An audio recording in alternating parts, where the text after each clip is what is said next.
जब भी सत्य और दान की चर्चा होती है, वहाँ राजा हरिश्चंद्र का नाम लिया जाना स्वाभाविक है। सच बोलने और दान देने के लिए उनकी मिसाल आज भी दी जाती है। वे ऐसे दानी थे जो अगर सपने में भी किसी को दान देते हुए देख ले तो उसे पूरा जरूर करते थे।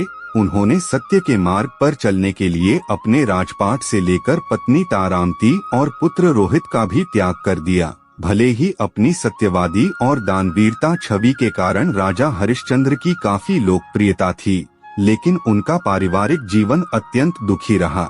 जानते हैं राजा हरिश्चंद्र के त्याग और सत्यवादिता की कहानी के बारे में। राजा हरिश्चंद्र के बारे में कहा जाता है कि एक बार उन्होंने सपने में महर्षि विश्वामित्र को अपना सारा राज्य दान में देते हुए देखा, लेकिन अगले दिन जब वे सुबह जागे तो सपने को भूल गए थे। महर्षि विश्वामित्र महल में आए और राजा हरिश्चंद्र को उनका सपना याद दिलाया। इसके बाद राजा हरिश्चंद्र ने खुशी खुशी अपना राज्य उन्हें दान में दे दिया। लेकिन दान के बाद दक्षिणा की बारी आई तो वे बोले, पहले ही सब कुछ मैंने दान कर दिया, अब दक्षिणा के लिए धन कहाँ से लाऊं? बहुत विचार करने के बाद राजा हरिश्चंद्र ने खुद को बेचने का फैसला किया और काशी की ओर चल पड़े। इधर रानी तारामती और पुत्र रोहित को एक व्यक्ति ने खरीद लिया।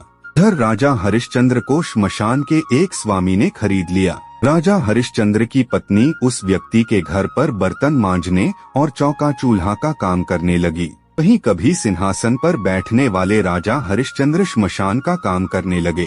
एक दिन राजा हरिश्चंद्र के पुत्र रोहित को सांप ने डंस लिया, जिससे उसकी मौत हो गई। लेकिन तारामती के पास कफन तक के पैसे नहीं थे। तारामती किसी तरह दुखी मन से पुत्र के शव को गोद में उठाकर शमशान पहुंची।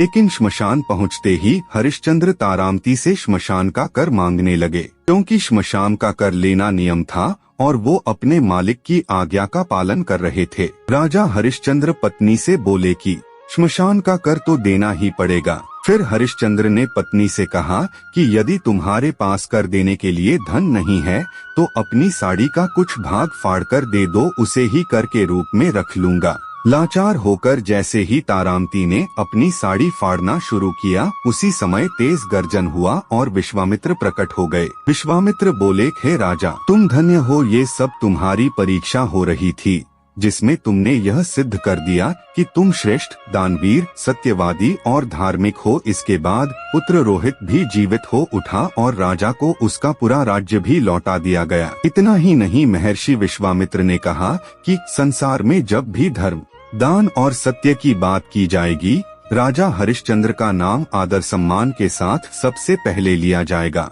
आप सभी को यह वीडियो कैसी लगी कमेंट कर जरूर बताएं। अगर वीडियो अच्छी लगी तो चैनल को अवश्य सब्सक्राइब करें। धन्यवाद।